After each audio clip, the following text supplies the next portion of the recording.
Naharolgi Akhannaba thouram tabiramliba marupsingbu taram noksari kurumjari. Ngasigi Naharolgi Akhannaba thouramda puduna laksari. Matam asigi Naharolsingna toina thengnariba wakhal-lainadagi ngakthoknaba pambei haiba hiramda Dr. Nongmeikappam Premika Devi, licensed clinical psychologist, loinana assistant professor, Department of Psychology, Manipur University ga unaduna wari watai sava. Unaduna wari watai sanaviriba Salim, Phusam, hojik tabirasi Naharolgi Akhannaba thouram. Ojabu ahanba maktada koigi studio da taram noksari. Akasvani busu ene thagatsari. Ojadagi ahanba ina khangjaninba asi Matam asigi Naharolsinggi marakta wakhal-laina nahanbada maruoiba maramsing asi karini haina khanbibage oja.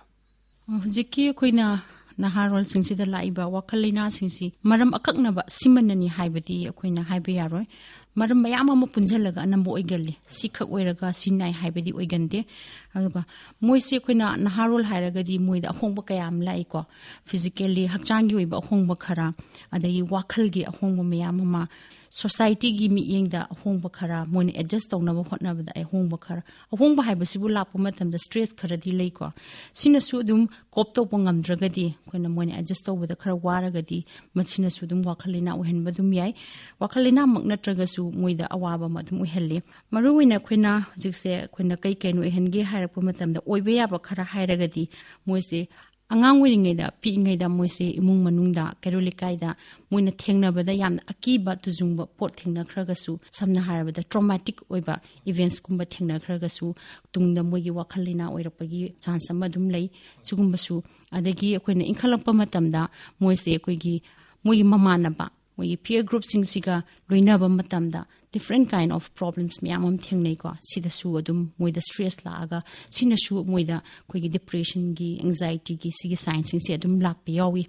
adegi atopa mane koina society na set toba nupa weraga di si togodamni nupi wera di si togodabani haiba society na haiba set toba role singse mona madu innana ba hotnarakpada wajaba amana koigi pressure yam pibase pressure je koigi family singsina nangdi si oidaba yadi si togdaba yadi ka haiba gumba sigi pressure sisu adegi school degi teacher singna koigi school gi mai oigedweni nangdi ka haiba gumba gi pressure yam leiba sisu dum oi adegi mamana ba tinaba kanda muna tongning da thabak mayam ama tausi kaina hairakpa adegi nang tawdragadi khoi tinara roi ka haiba gi pot sisu dum yawi koina bullying haiba pot si hojikan yam chatnei ko ma si tinarunu madi mayanga manadabani adi maming hek thonjan biba lakna biba adagi mayam punbada yawan bidaba sigumba sisu dum koigi wakhal yam asokpa dum oirei akaiba lakalli adumakna koina mental disorder nani haibadi natti adubu sinasu dum mateng oihalli haibagi pot kharadi dum lei aduga atopa maram kharana koina haiba matamda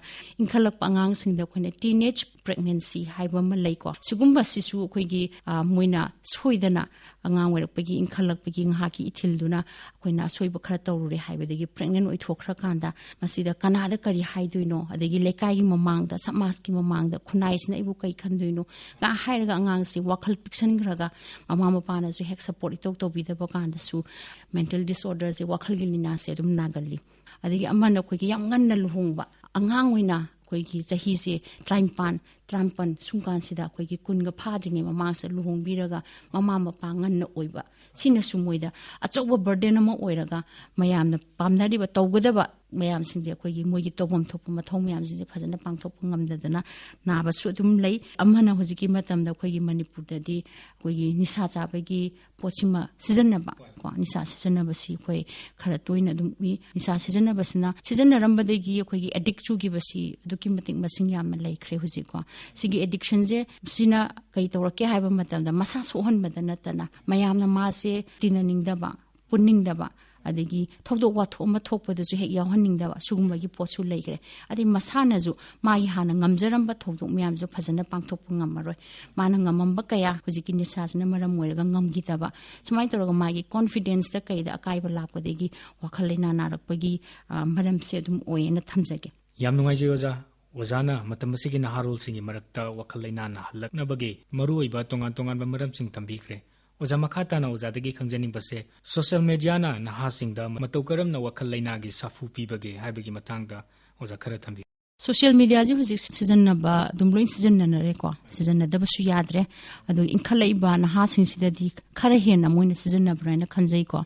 moina season na ba pai ba gi matam se yam ka he na season na ba sina oira agadi akai ba yam lai na tragadi social media season na ba gi apha ba su dum leita ba di natte kai re ise kai da ki ha matam da yam sang na matam sang na season na gra ba ni na moi gi tobum thokpa ma gi health care logeda ba mayam se amta lora aroi ba kari amula kya ba matam da toina sum season na ragadi pungji sum sang na season na ragadi addiction gi type da kogi symptoms khara thogla aneba hek social media se pai da ba matam da mangwan da kogi leita bam khang da ba adagi namna na koina pairanu ka hairaga su kogi mi ga se pullu yarak da ba wadi watai sananing da ba haidi withdraw to relation gi ba sigi potse khoi yam thingnai amana kogi social media se koina sum pairak pa kanda se je thengna rei ba myam se koina hujikan yam haina ba da online bullying ga haiba posisu dum yawe online bullying sida moida tathi tawena hek tobi ba degi ngang pa mayam mamang da ko sisina moida yam ikai ba nang ba yam da ba natte masida mo kogi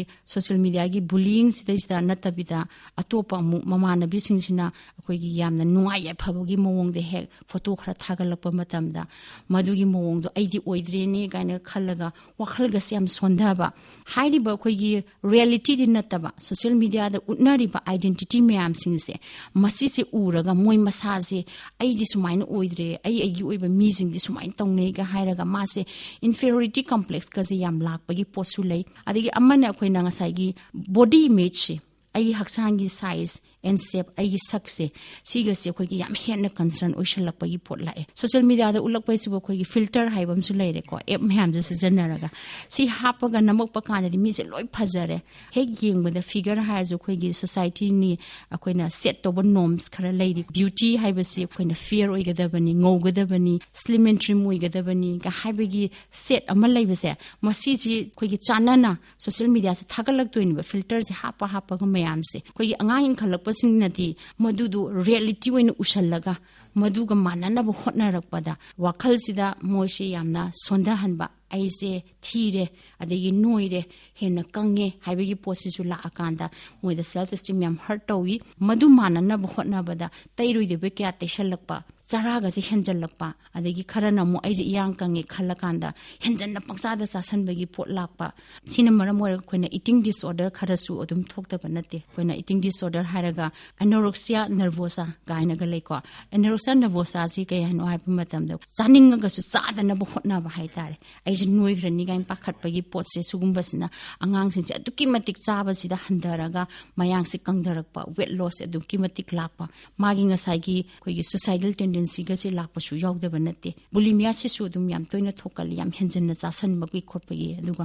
sugumbasina karida kairake haiba matam yam kuina tawra agadi anaba mayam amamo associate tawra aga koigi life tabu risk laibagi pot phuk lai social media je khoina season na bakanda jackson biba machangi careful oi biba machangi social media je khoina rule tawraga season na gada bani social media no khoi rule taw basini ba yam problem oise hoji yam chatna ba da mu haraga gaming game se khoina angang jing je khoina hangba matam da game sana da angang je irei bu leitre nongma da pung kya sana ge ha da pung mari manga taruk se dum average hoina sana na reba adi kran kan da like pa doino sina maram morga tumbada chabada loina kairakpa tumbagi sangje moidi yaragadi nongmada 8 hours tagi hena tummo haini sanabasina hengibidagi tumbada kairae chabada kaisalae tummo walagadi concentration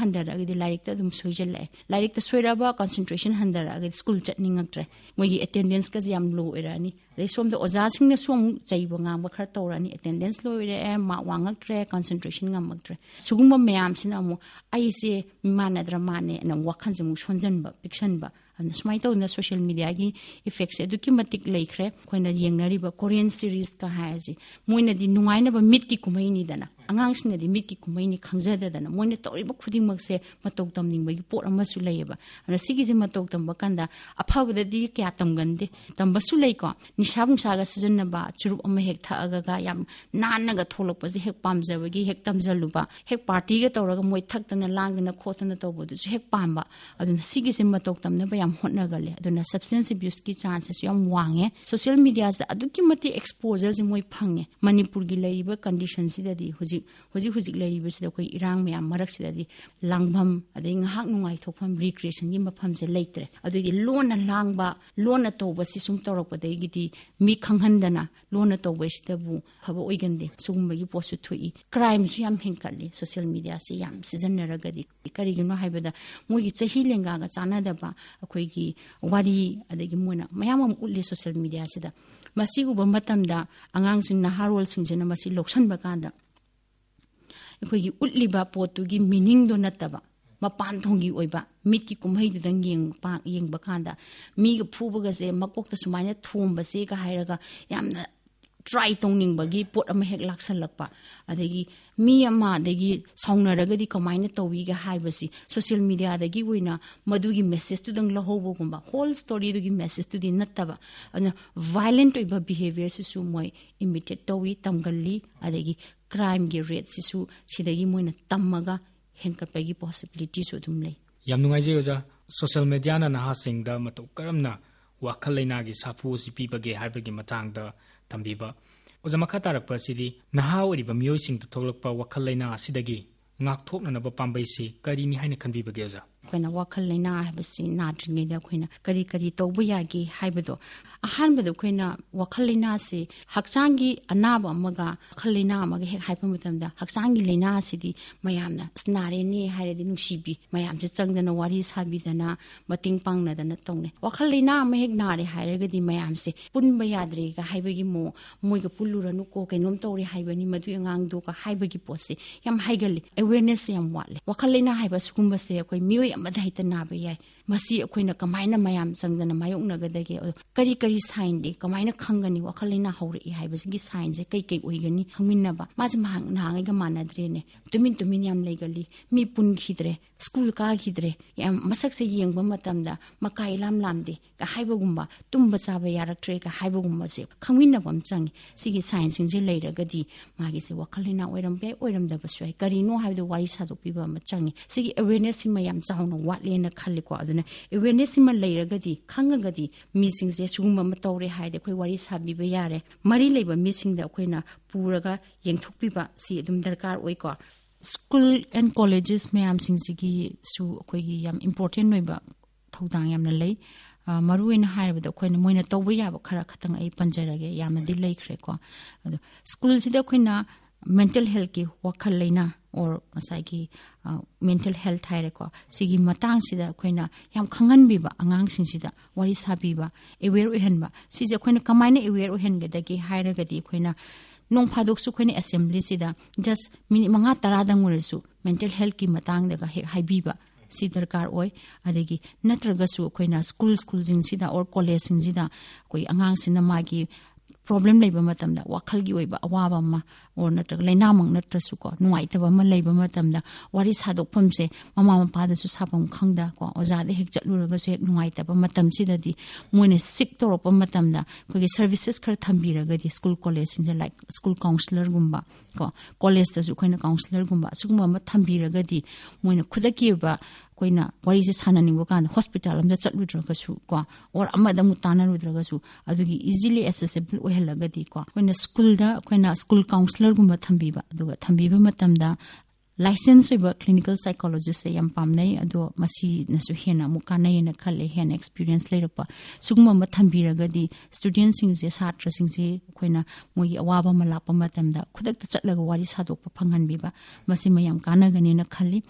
ꯑꯗꯒꯤ ꯅꯥꯔꯦꯅ ꯈꯪꯉꯦ or ꯅꯠꯇ꯭ꯔꯒ ꯃꯥ ꯁꯥꯏꯟꯁꯁꯦ ꯁꯤꯒꯨꯝꯕ ꯑꯃ ꯂꯩꯔꯦ ꯍꯥꯏꯇꯥꯔꯒꯗꯤ ꯑꯩꯈꯣꯏꯅ ꯃꯇꯦꯡ ꯄꯥꯡꯅꯅꯕ ꯍꯣꯠꯅꯕꯗ ꯃꯣꯏꯗ ꯑꯩꯈꯣꯏꯅ ꯑꯈꯪꯕ ꯈꯔ ꯔꯤꯝꯁꯇ ꯆꯠꯂꯨꯅꯦ ꯖꯦꯅꯤꯝꯁꯇ ꯆꯠꯂꯒ ꯁꯨꯃꯥꯏꯅ ꯋꯥꯔꯤ ꯁꯥꯟꯅꯊꯣꯛꯎ ꯑꯣꯔ ꯅꯠꯇ꯭ꯔꯒꯅ ꯑꯩꯈꯣꯏꯅ ꯏꯃꯨꯡ ꯃꯅꯨꯡꯗ ꯋꯥꯔꯤ ꯁꯥꯕꯤꯕ ꯃꯃꯥꯟꯅꯕꯁꯤꯡꯗ ꯋꯥꯔꯤ ꯁꯥꯍꯟꯕ ꯃꯥꯒꯤ ꯑꯍꯜ ꯂꯃꯟ ꯑꯗꯒꯤ ꯃꯈꯨꯔꯥ ꯃꯇꯣꯟ ꯃꯅꯦ ꯑꯩꯈꯣꯏ ꯊꯥꯏꯅꯗꯤ ꯁꯤ ꯌꯥꯝ ꯇꯧꯅꯔꯝꯃꯤꯀꯣ ꯑꯩꯈꯣꯏꯒꯤ ꯑꯉꯥꯡꯁꯤ ꯏꯟꯈꯠꯂꯛꯑꯒꯗꯤ ꯃꯈꯨꯔꯥꯗ ꯋꯥꯔꯤ ꯈꯔ ꯁꯥꯍꯜꯂꯨ ꯃꯅꯦꯗꯈꯔ ꯋꯥꯔꯤ ꯁꯥꯍꯜꯂꯨ ꯍꯥꯏꯕꯁꯤ ꯑꯩꯈꯣꯏ ꯌꯥꯝ ꯇꯧꯔꯝꯃꯦꯕ ꯃꯔꯝꯗꯤ ꯀꯔꯤꯒꯤꯅꯣ ꯍꯥꯏꯕ ꯃꯇꯝꯗ ꯃꯣꯏꯗ ꯂꯩꯔꯤꯕ ꯄ꯭ꯔꯣꯕ꯭ꯂꯦꯝꯁꯤ ꯑꯋꯥꯕꯁꯤꯡꯁꯤ ꯃꯣꯏꯅ ꯍꯥꯏꯅꯤꯡꯉꯤꯕ ꯋꯥ ꯃꯌꯥꯝꯁꯤ ꯃꯃꯥ ꯃꯄꯥꯗ ꯍꯦꯛ ꯍꯥꯏꯔꯨꯔꯒꯗꯤ ꯇꯊꯤ ꯉꯥꯡꯉꯛꯀꯗ꯭ꯔꯥ ꯑꯗꯨꯕꯨ ꯋꯥꯅꯦꯅ ꯍꯥꯏꯕꯒꯨꯝꯕ ꯑꯗꯒꯤ ꯅꯨꯄꯤ ꯑꯉꯥꯡꯒꯤ ꯋꯥꯔꯤ ꯍꯥꯏꯕꯁꯨ ꯂꯩ ꯃꯣꯏꯒꯤ ꯒꯔꯜ ꯐ꯭ꯔꯦꯟ ꯕꯣꯏ ꯐ꯭ꯔꯦꯟ ꯍꯥꯏꯕꯒꯤ ꯏꯁꯨ ꯍꯥꯏꯕꯁꯨ ꯂꯩꯀꯣ ꯁꯤꯒꯨꯝꯕꯁꯤꯁꯨ ꯑꯩꯈꯣꯏꯅ ꯌꯥꯝ ꯁꯤꯔꯤꯌꯁ ꯑꯣꯏꯈ꯭ꯔꯒꯗꯤ ꯑꯉꯥꯡꯁꯤꯡ ꯅꯍꯥꯔꯣꯟꯁꯤꯡ ꯌꯥꯝ ꯂꯨꯅ ꯈꯟꯖꯩꯌꯦꯕ ba moinati sisu wari sadokpa ma changi sadu hodragadi maduna su dum moida stress e wangkhalaktan awaba potluma mo oigalle sise sadok pinana ba koina mateng pangpi ba akhangba singna adagi imung manung na bo orasu tabina ba leitre haraga su kanagumam da professional amda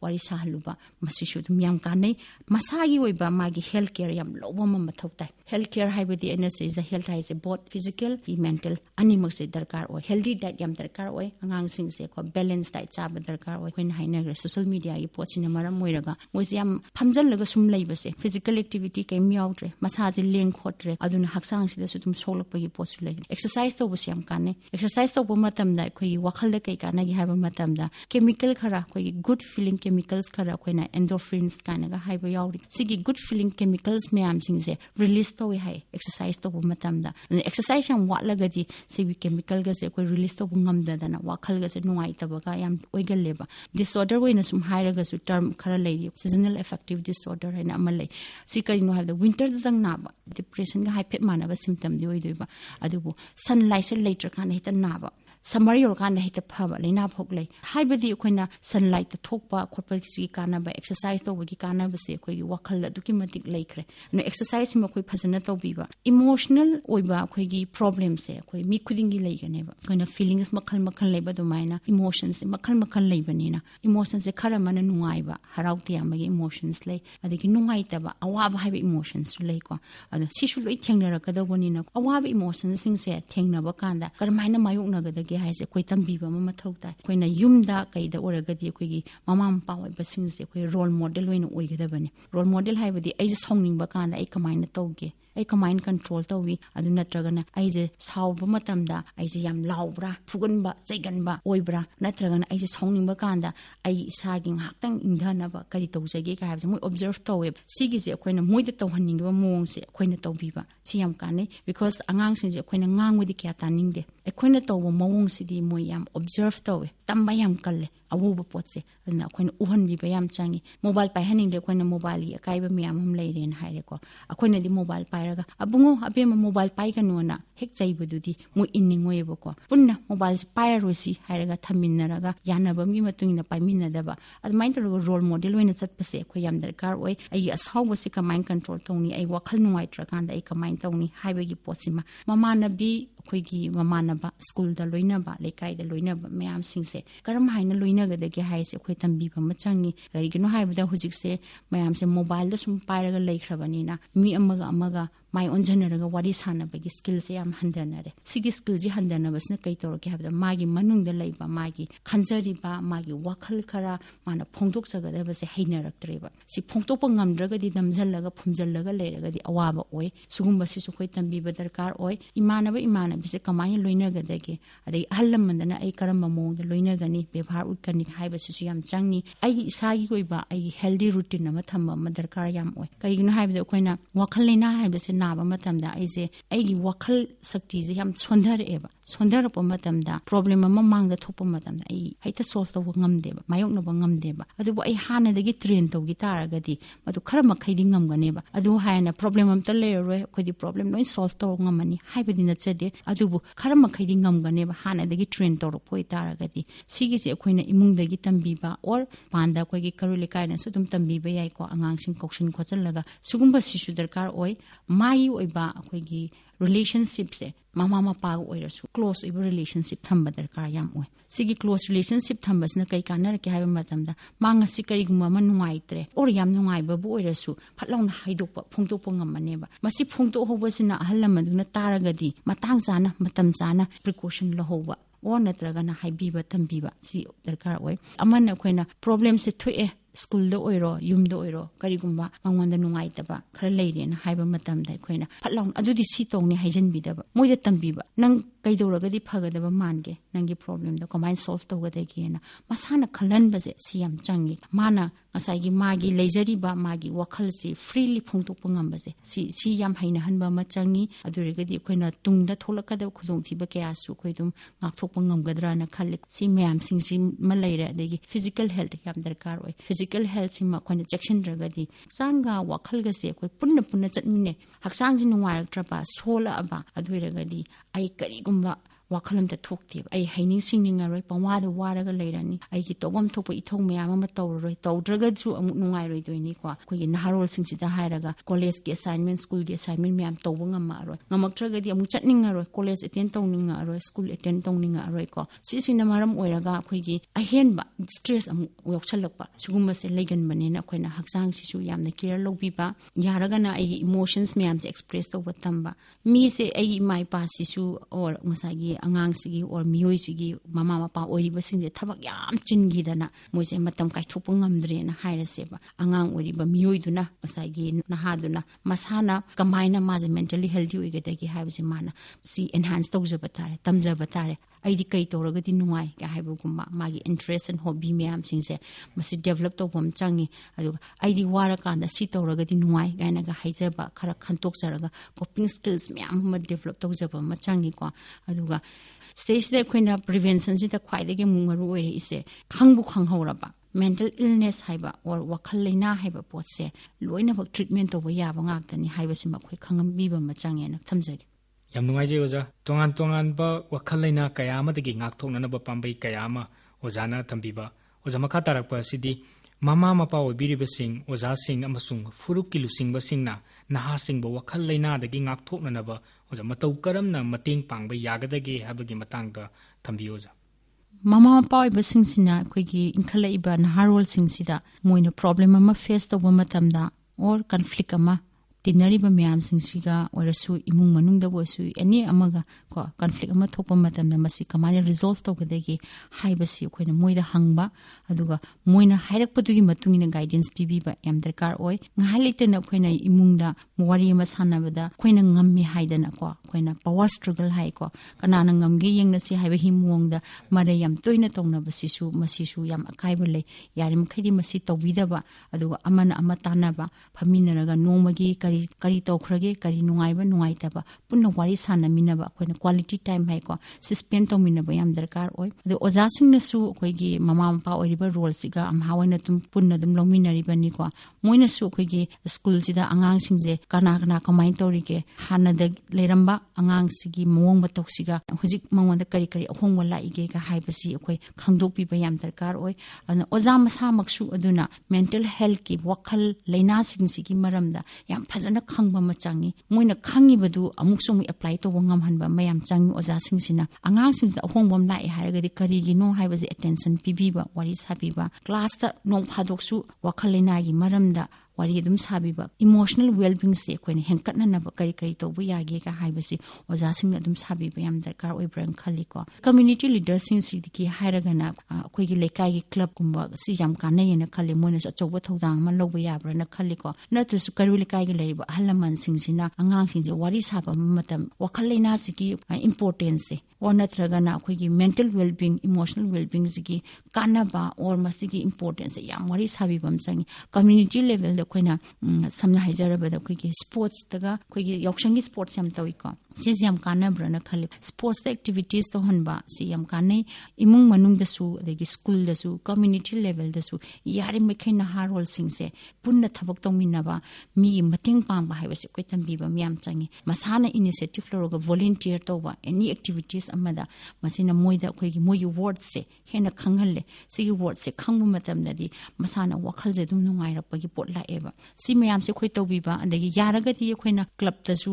karigumba kana khoina awareness program ga se dum tawbiba adegi mic da chatlaga khoigi mental health ki awareness ga je dum lawbiba adegi halaman ga se dum pullaga khoina mental health ki matang da wari sabiba karigumba kana na khoina expert kharaga kauraga club ta kai da program tawbiraga mayam da khanganba mas hoina yam nungai je oja mama mapa obiriba sing oja sing amasung furuk kilu singba sing naha singbu wakhal-laina dagi ngakthoknaba matau karamna mating pangani haibagi matangda ojana yamna masa tana thambiba oja makha tarakpa sidi matam asigi Naharolsingda wakhal-laina haiba asina magi haksangda kayam yamna sohanbage haibagi matangda oja khara thambi khoina wakhal-laina na su haksangda sohanba yawi haksang nungai tarba kan su khoigi wakhalda dum sohanba yawi animak se karamba na hali haibadu khoita haiba ngomgande ko adubu khoina mayamna haksang gidi sinaragadi si tawba yai khotle na khangramni khoina thoidongna haitraga su yare adubu wakhal-laina se sisina mayamna khanari se wakhal-laina se naragadi wakhal khalki layenga ga dum phadoi ꯇꯧꯗꯣꯏꯅꯤ or ꯑꯇꯣꯞꯄ ꯀꯩꯝ ꯇꯧꯗ꯭ꯔꯁꯨ ꯌꯥꯏꯅ ꯈꯟꯕ ꯌꯥꯎꯏꯀꯣ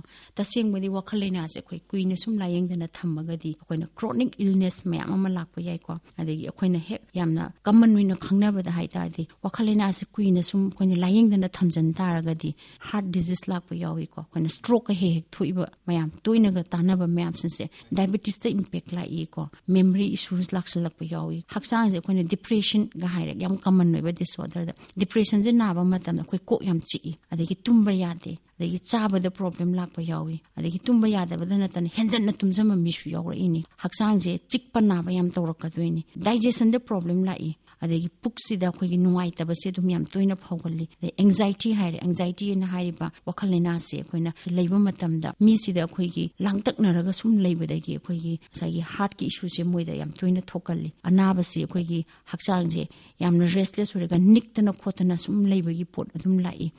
ꯁꯤꯅ ꯑꯩꯈꯣꯏꯅ physical ꯁꯤꯝꯇꯝꯁ ꯌꯥꯝ ꯂꯥꯏꯅ ꯊꯦꯡꯅꯕ ꯈꯔ ꯑꯁꯤꯃ ꯍꯥꯏꯖꯔꯦꯀꯣ ꯂꯣꯡ ꯇꯔꯝ ꯑꯣꯏꯕ ꯋꯥꯈꯜ ꯂꯩꯅꯥꯁꯤ ꯀꯨꯏꯅ ꯁꯨꯝ ꯂꯩꯔꯛꯑꯒꯗꯤ ꯑꯩꯈꯣꯏꯅ ꯑꯇꯣꯞꯄ ꯗꯤꯖꯤꯁ ꯍꯥꯏꯔꯒꯗꯤ ꯑꯩꯈꯣꯅ ꯍꯧꯖꯤꯛ ꯍꯥꯏꯈ꯭ꯔꯤꯕ ꯍꯥꯔꯠ ꯗꯤꯖꯤꯁꯀꯨꯝꯕ ꯗꯥꯏꯕꯦꯇꯤꯁꯀꯨꯝꯕ ꯁꯤꯃ ꯍꯥꯏꯔꯦꯀꯣ ꯑꯇꯣꯞꯄ ꯀ꯭ꯔꯣꯅꯤꯛ ꯐꯤꯖꯤꯀꯦꯜ ꯀꯟꯗꯤꯁꯟꯁ ꯈꯔꯁꯨ ꯑꯗꯨꯝ ꯊꯣꯛꯂꯛꯄ ꯌꯥꯎꯏꯀꯣ ꯑꯗꯨꯒ ꯑꯥꯔꯊ꯭ꯔꯥꯏꯇꯤꯁ ꯁꯤꯐꯥꯎ ꯑꯗꯨꯝ ꯃꯔꯤ ꯂꯩꯅꯩꯌꯦꯅ ꯊꯝꯕꯤꯀꯣ ꯑꯗꯒꯤ ꯑꯇꯣꯞꯄꯅ ꯑꯩꯈꯣꯏꯅ ꯑꯣꯇꯣ ꯏꯝꯃ꯭ꯌꯨꯟ ꯗꯤꯁꯑꯣꯔꯗꯔꯁꯤꯡꯁꯦ ꯁꯤꯁꯨ ꯑꯩꯈꯣꯏꯅ ꯋꯥꯈꯜ ꯂꯩꯅꯥꯁꯤ ꯀꯨꯏꯅ ꯅꯥꯔꯛꯄ ꯃꯇꯝꯗ ꯃꯣꯏꯅ ꯑꯃꯨꯛ ꯇ꯭ꯔꯤꯒꯔ ꯇꯧꯏ ꯍꯥꯏ ꯍꯥꯏꯔꯤꯕ ꯑꯩꯈꯣꯏꯒꯤ ꯋꯥꯈꯜ ꯂꯩꯅꯥꯁꯤꯅ ꯑꯩꯈꯣꯏꯒꯤ ꯔꯦꯁꯄꯤꯔꯦꯇꯔꯤ ꯄ꯭ꯔꯣꯕ꯭ꯂꯦꯝ ꯁꯣꯔ ꯍꯣꯟꯕꯒꯤ ꯈꯣꯠꯄꯒꯤ ꯄ꯭ꯔꯣꯕ꯭ꯂꯦꯝ ꯃꯌꯥꯝ ꯑꯃ ꯊꯣꯛꯍꯜꯂꯤ ꯀꯅꯥꯒꯨꯝꯕ ꯑꯃ ꯅꯥꯔꯦ ꯍꯥꯏꯕ ꯃꯇꯝꯗ ꯏꯃꯨꯡꯁꯤꯗꯀꯣ ꯑꯩꯈꯣꯏꯒꯤ ꯏꯟꯐꯦꯛꯁꯤꯌꯁ ꯑꯣꯏꯕ ꯂꯧꯅꯕ ꯌꯥꯕ ꯂꯩꯅꯥꯁꯦ ꯋꯥꯈꯜ ꯂꯩꯅꯥ ꯂꯩꯕ ꯃꯤꯗꯗꯤ ꯍꯦꯟꯅ ꯊꯨꯅ ꯂꯧꯒꯜꯂꯤ ꯏꯟꯐꯦꯛꯁꯟꯁꯦ ꯊꯨꯅ ꯇꯧꯒꯜꯂꯤ ꯃꯣꯏꯗ ꯑꯗꯒꯤ ꯑꯃꯨꯛ ꯋꯦꯠꯀꯤ ꯄ꯭ꯔꯣꯕ꯭ꯂꯦꯝꯁꯦ ꯌꯥꯝ ꯂꯩꯒꯜꯂꯤ ꯌꯥꯝ ꯀꯥ ꯍꯦꯟꯅ ꯑꯩꯈꯣꯏꯒꯤ ꯃꯁꯥ ꯆꯥꯎꯕ ꯀꯥ ꯍꯦꯟꯅ ꯑꯩꯈꯣꯏꯒꯤ ꯃꯁꯥ ꯄꯥꯕ ꯁꯤꯒꯨꯝꯕꯒꯤ ꯏꯁꯨꯁꯤꯁꯨ ꯑꯗꯨꯝ ꯂꯥꯛꯀꯜꯂꯤ ꯀꯥ ꯍꯦꯟꯅ ꯑꯩꯈꯣꯏꯒꯤ ꯃꯁꯥꯁꯦ ꯆꯥꯎꯔꯛꯑꯀꯥꯟꯗ ꯋꯦꯠꯁꯦ ꯌꯥꯝ ꯂꯩꯔꯛꯑꯀꯥꯟꯗꯗꯤ ꯑꯇꯣꯞꯄ ꯑꯩꯈꯣꯏꯅ ꯑꯣꯕꯦꯁꯤꯇꯤꯒꯤ ꯀꯩꯒꯤ ꯄ꯭ꯔꯣꯕ꯭ꯂꯦꯝꯁꯦ ꯂꯥꯛꯄ ꯃꯇꯝꯗ ꯑꯦꯁꯣꯁꯤꯌꯦꯇꯦꯠ ꯑꯣꯏꯕ ꯑꯇꯣꯞꯄ ꯐꯤꯖꯤꯀꯦꯜ ꯏꯜꯅꯦꯁ ꯃꯌꯥꯝ ꯑꯃ ꯂꯩꯈ꯭ꯔꯦ ꯑꯗꯒꯤ ꯉꯁꯥꯏꯒꯤ ꯋꯦꯠꯁꯦ ꯑꯃꯨꯛ ꯌꯥꯝ ꯀꯥ ꯍꯦꯟꯅ ꯍꯟꯊꯔꯛꯄ ꯃꯇꯝꯗꯁꯨ ꯑꯩꯈꯣꯏꯅ ꯍꯤꯃꯣꯒ꯭ꯂꯣꯕꯤꯟ ꯂꯣ ꯑꯣꯏꯁꯜꯂꯛꯄ ꯃꯥꯒꯤ ꯉꯁꯥꯏꯒꯤ ꯑꯅꯥꯕꯁꯦ ꯃꯈꯜ ꯃꯈꯜ ꯍꯥꯞꯆꯜꯂꯛꯇꯅ ꯆꯍꯤꯒꯤ ꯁ꯭ꯄꯦꯟꯁꯤꯐꯥꯎ ꯇꯦꯟꯁꯤꯜꯂꯦꯅ ꯍꯥꯏ ꯋꯥꯈꯜ ꯂꯩꯅꯥꯁꯤꯅ ꯁꯨꯝ ꯀꯨꯏꯅ ꯅꯥꯔꯒꯗꯤ ꯐꯤꯖꯤꯀꯦल ꯏꯜꯅꯦꯁ ꯍꯥꯏꯕ ꯑꯩꯈꯣꯏꯒꯤ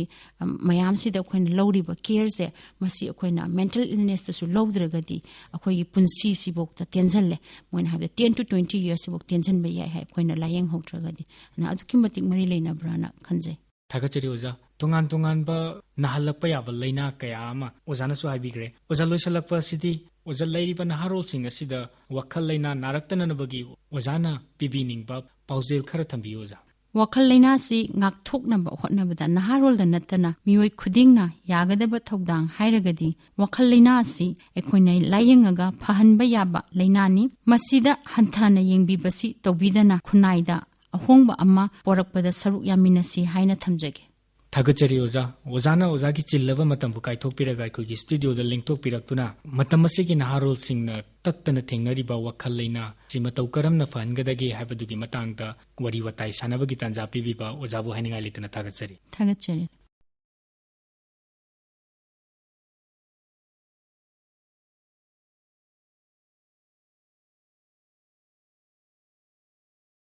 ꯍꯧꯖꯤꯛ ꯇꯥꯕꯤꯈ꯭ꯔꯦ ꯅꯍꯥꯔꯣꯜꯒꯤ ꯑꯈꯟꯅꯕ ꯊꯧꯔꯝ ꯉꯁꯤꯒꯤ ꯊꯧꯔꯝꯗ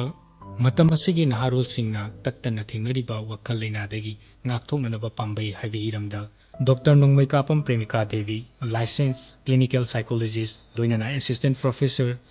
ꯗꯤꯄꯥꯔꯠꯃꯦꯟꯠ ꯑꯣꯐ ꯁꯥꯏꯀꯣꯂꯣꯖꯤ ꯃꯅꯤꯄꯨꯔ ꯌꯨꯅꯤꯚꯔꯁꯤꯇꯤꯒ ꯎꯅꯗꯨꯅ ꯋꯥꯔꯤ ꯋꯥꯇꯥꯏ ꯁꯥꯟꯅꯕꯤꯈꯤꯕ ꯁꯂꯤꯝ ꯐꯨꯁꯝ ꯉꯁꯤꯒꯤ ꯑꯣꯏꯅꯗꯤ ꯅꯍꯥꯔꯣꯜꯒꯤ ꯑꯈꯟꯅꯕ ꯊꯧꯔꯝ ꯇꯥꯕꯤꯔꯝꯂꯤꯕ ꯃꯔꯨꯞꯁꯤꯡꯕꯨ ꯑꯃꯨꯛꯀ ꯍꯟꯅ ꯈꯨꯔꯨꯝꯖꯔꯤ